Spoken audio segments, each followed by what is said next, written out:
चुनाव मुख्यमंत्री जी के पास गए थे और मुख्यमंत्री जी से मिलना हुआ नहीं हुआ तो शायद आपको मालूम होगा। हुआ तो क्या आश्वासन आपको मिला, कुछ मिला ऐसा?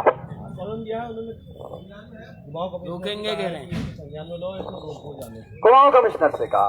तो मैं आपसे इससे पहले भी बता चुका था कि कुमाऊं कमिश्नर मुख्यमंत्री के सचिव है, यही स्टेडियम के बगल में उनका कार्यालय है ना। और हमारी प्लानिंग में भी वो है कि हम उनसे मिलने जाएंगे, क्योंकि मुख्यमंत्री तो देहरादून है, यहाँ चुनावी माहौल है, एक जगह बैठ नहीं सकते हैं और हम जहाँ जहाँ वो जाए वहाँ जा नहीं सकते क्योंकि हमारे पास चॉपर नहीं है ना। क्यों? तो हम तो जो लोकल एडमिनिस्ट्रेशन जो लोकल चला रहे हैं यहाँ पर, उनके पास जा सकते हैं अपनी बात लेकर। और भाई आप लोगों को और हम सब भारतीयों को जो कल के घटनाक्रम हुआ है बहुत बड़ा, वो एनर्जी देता है, ये ऊर्जा देता है कि अगर आप डिगे रहोगे, टिके रहोगे तो जीत सत्य की होगी। और ये तय है।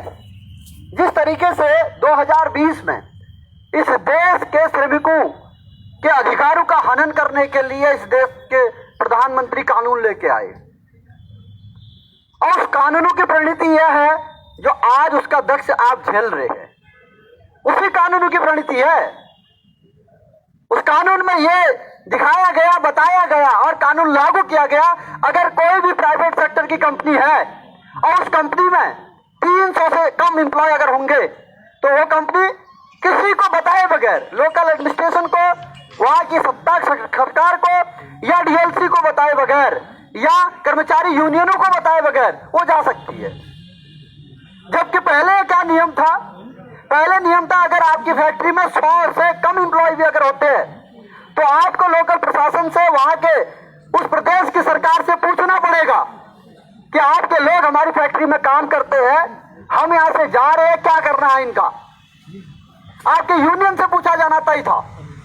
तो 2020 में पहले श्रम कानून आए और श्रम कानूनों में इस देश के प्रत्येक श्रमिकों के अधिकारों का हनन हुआ। और उस समय भी लोकसभा में, राज्यसभा में जितने भी विपक्षी पार्टी थे उन्होंने जोरदार तरीके से, दमदार तरीके से अपना पक्ष रखा। बशर्ते मेजॉरिटी कम होने के कारण वो बिल पास हुआ। अगर पास नहीं होता तो रेजुलेशन ले आ जाते, ऑर्डिनेंस ले आते हैं, तो बगैर पूछे ये ऑर्डिनेंस ले आ जाते हैं। तो किसानों की वो ताकत थी, अन्नदाताओं की ताकत थी, उन्होंने इस सरकार को दिखा दिया कि वो गलत थे। मगर भूखमरी के कगार में बैठा इस देश का नागरिक ये जताने को तैयार नहीं हुआ है कि 2020 में जो श्रमिकों के हनन के लिए, अधिकारों को खत्म करने के लिए जो कानून लाए वो गलत था। उसको बताने के लिए अभी तक हम नाकामयाब है, जिस कारण से हमारे चूल्हे जो है आज की डेट में बुझ रहे हैं। हमारे घर के चूल्हे बुझने का रीजन ये है कि हम दमदारी से अपनी बात नहीं उठा पा रहे जिस तरीके से किसान उठाए, युवा बेरोजगार उठाए, युवा बेरोजगारों को या कंपनी में काम करने वाले प्रत्येक मजदूर को, प्रत्येक श्रमिक को इस बात का संज्ञान या जागरूकता आपको फैलानी पड़ेगी। भाई ये जो कानून थे ये हमारे चूल्हे बुझाने के लिए थे, जिसके एग्जाम्पल हम बन चुके हैं। और न जाने सिटकुल में कितनों की फाइल लगी होगी, अभी पूछ लेना जरा। अगर इंटरनल कुछ खबर रखते हो थोड़ा पूछ लेना, क्योंकि अब आप इंडस्ट्री के में काम करने वर्कर के अलावा एक संगठन के ढांचा भी बन गए हो। थोड़ा सा जानकारी आपको लेनी होगी। यह नीतिगत जानकारी अगर नहीं होगी तो आप फेल हो जाओगे। अगर तुम्हें जानकारी होगी तो दूसरे कंपनी के एम्प्लॉय जो काम कर रहे हैं उनको भी समझाने में सफल हो पाओगे कि भाई मेरे साथ घटना घटित होगी, थप्पड़ मुझे लगी है, तुम्हें भी लगने वाली है, और उनको भी जागरूक करोगे, तुम्हारे साथ खड़ा होगा। तो देश की आजादी से लेके जितने लोगों ने संघर्ष किया तो शहादतें भी होती है, क्योंकि किसी को पाने के लिए कुछ खोना पड़ता है। तो आप जो लड़ाई लड़ रहे हैं छोटी लड़ाई नहीं है, तो पहले दिन से मैं कहते आया हूं। कुछ लोग सोच रहे होंगे ना छोटी सी लड़ाई है, सिटकुल में एक एचपी कंपनी नाम की कंपनी है, उसके कुछ एम्प्लॉय को बाहर कर दिया है, उसकी रोजी रोटी में संकट आ गया है, वो लोग लड़ रहे हैं। ऐसा नहीं है। आपकी जो लड़ाई है ये पूरे देश की लड़ाई है, जैसे किसानों की लड़ाई पूरी देश की लड़ाई है। क्योंकि आपकी लड़ाई भी सीधे पेट से जुड़ी हुई है। और हर घर में मजदूर है, हर घर में श्रमिक है, हर घर में श्रमिक है। तो हर घर के व्यक्ति को आप जागरूक, अगर आप सही तरीके से रणनीतिगत अगर आंदोलन कर गए तो आप वहां तक पहुंच सकते हैं। और इस बात को भी आप मानिए, उम्र के इस पड़ाव में आप लोग आ चुके हैं। यहां पर आपके पास खोने के लिए कुछ नहीं है। अब जितना संघर्ष करोगे पा जाओगे, खोने के लिए कुछ नहीं है। अब आप जो खो चुके ये एक बहुत बड़ा नेचुरल डिजास्टर आपके ऊपर आया है। आपदा कहते ना, आपदा, वो आपदा आपके ऊपर आ गई है। अरे कोविड काल में भी सोचा नहीं होगा नौकरी चले जाएगी, तुमने सोचा होगा क्या? है ना? पर शादी भी जिस समय हो रही होगी कह रहे हो परमानेंट है भाई, चिंता मत कर, लड़की के लिए टेंशन नहीं होगा, परमानेंट एम्प्लॉय है। यही तो होगा ना। अब बड़े घरों से भी माँ बाप कह रहे हो कि परमानेंट एम्प्लॉय है, कहां चक्कर में पड़ा है। मगर ये प्राकृतिक आपदा आ जाएगी मालूम नहीं था किसी को, है ना? और प्राकृतिक आपदा जब भी आती है उसके पीछे एक इतिहास होता है, उसके पीछे शोषण का इतिहास होता है। चाहे पहाड़ में पहाड़ अगर गिर जाता है तो नीचे से काट दिया जाता है पहाड़ तो गिरता है। तो जब भी कोई डिजास्टर आता है उसका इतिहास पहले से बनाया जाता है, उसके बाद डिजास्टर आता है जिसको जो भुक्तभोगी होते हैं वो नहीं समझ पाते। उनको लगता है कि यार मेरे ऊपर वज्रपात हो गया, आज ही हुआ है, अचानक बहुत बारिश आई और वज्रपात हो गया और ढह गया। तो साथियों, इस बात को आप लोग गांठ मान लीजिए, आप लोग क्रांतिकारी हो और क्रांतिकारी आपको बने रहना पड़ेगा। और दमदार तरीके से अगर क्रांतिकारी बनने की इच्छा रखते हैं तो हर सरकार झुकती है भाई साहब, हर सरकार झुकती है। और श्रमिक कानूनों के जो आप लड़ाई लड़ रहे हैं, इस लड़ाई में भी अगर आप एकजुटता दिखा दोगे तो भाई कुछ तो सॉल्यूशन आपके लिए निकलेगा। चाहे यहाँ की लोकल सरकार को एक नया क्लॉज जोड़ना पड़ जाए, भले ही जोड़ना पड़ेगा भाई। सरकार के पास इतनी पावर होती है, हर सरकार के पास इतनी पावर होती है, वो नई चीज करने के लिए सक्षम होती है। वो किसी भी प्राइवेट सेक्टर के जो भी कंपनीज है उनको अगर लाने के दम रखती है तो भगाने का दम भी रखती है, रखती कि नहीं? अगर वो उन कंपनियों को बुला रही है यहाँ पर संसाधन लेके, अगर यहाँ आने के बाद हमारे लोगों के साथ अन्याय हो रहा है तो सरकार के पास इतना दम तो होगा ना, इतनी पावर तो होगी भाई, तू निकल ले, अब हो गया, नहीं चाहिए तेरा प्रॉफिट। ये तो है, हमारी जमीन, हमारी बिजली, हमारे संसाधन, ये सब संसाधन तो है जो बैठे हुए मैन पावर, हमारी ताकत और हमारा ही शोषण। कब तक बर्दाश्त करेंगे भाई, कब तक बर्दाश्त करेंगे? 21 साल हो चुके हैं, तो 21 साल में जवान हो जाता लौटा नहीं होता, बिल्कुल हो जाए। और सरकार की नजरों में शादी योग्य भी हो जाता है। कानूनन जो है वो शादी योग्य हो जाता है 21 साल में।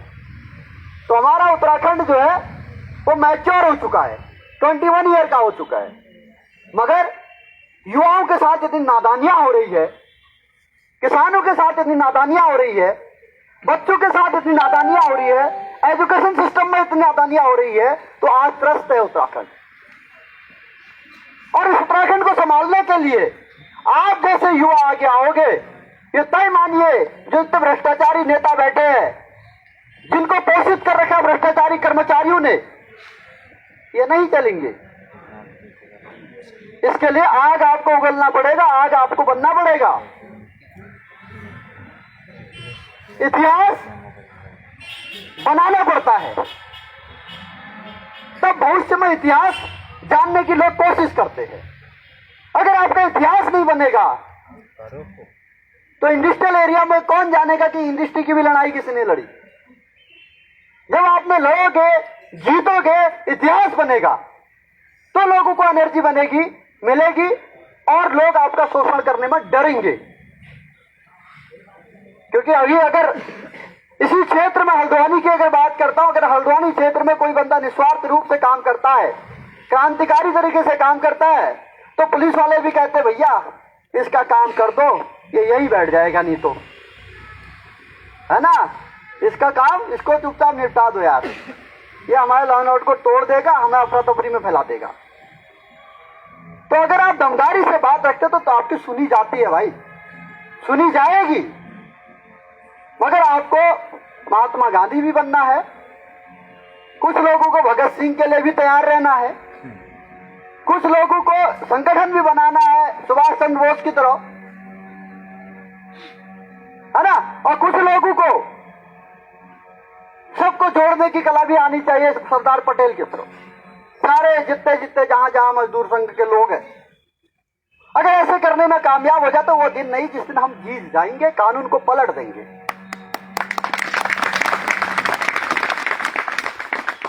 तो अभी तो लिए अंगड़ाई है, आगे और लड़ाई है वाला जो नारा है, ये अभी अंगड़ाई है। आप खुद कह रहे, अंगड़ाई क्या होती है? एनर्जी उस समय आ रही होती है ना। उसके बाद लड़ाई है, और हमारे पलड़िया जी जैसे लोग हमारे साथ जुड़े हैं, वो कहते हैं भाई जहां तुम्हारा पसीना बहेगा वहां हमारा खून बहेगा।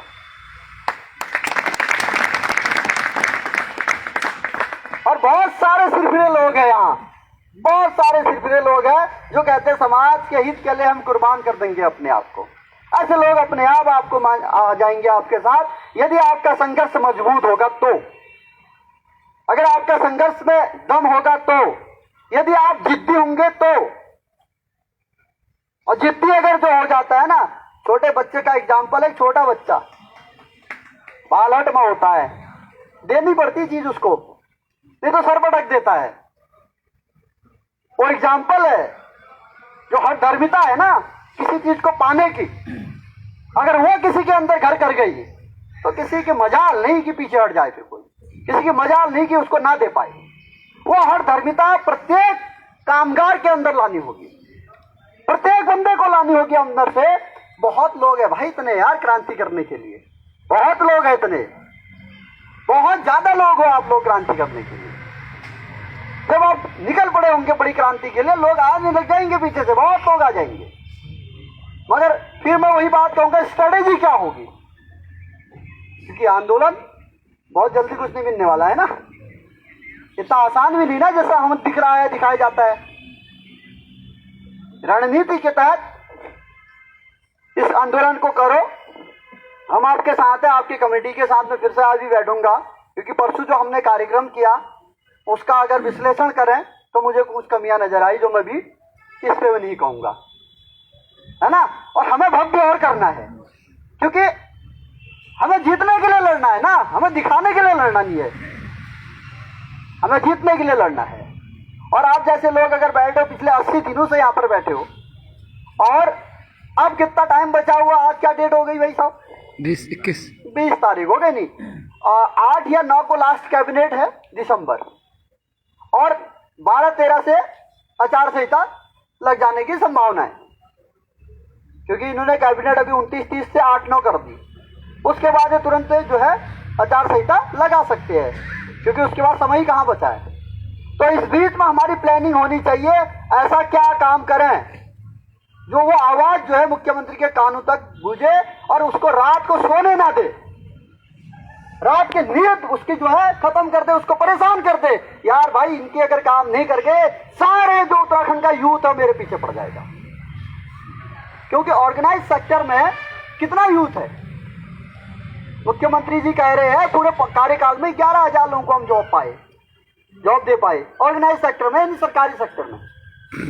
और बचा हुआ यूथ कहाँ है? अनऑर्गेनाइज सेक्टर में है ना। तो जो बचा हुआ 25 लाख 30 लाख यूथ है वो तो हम है।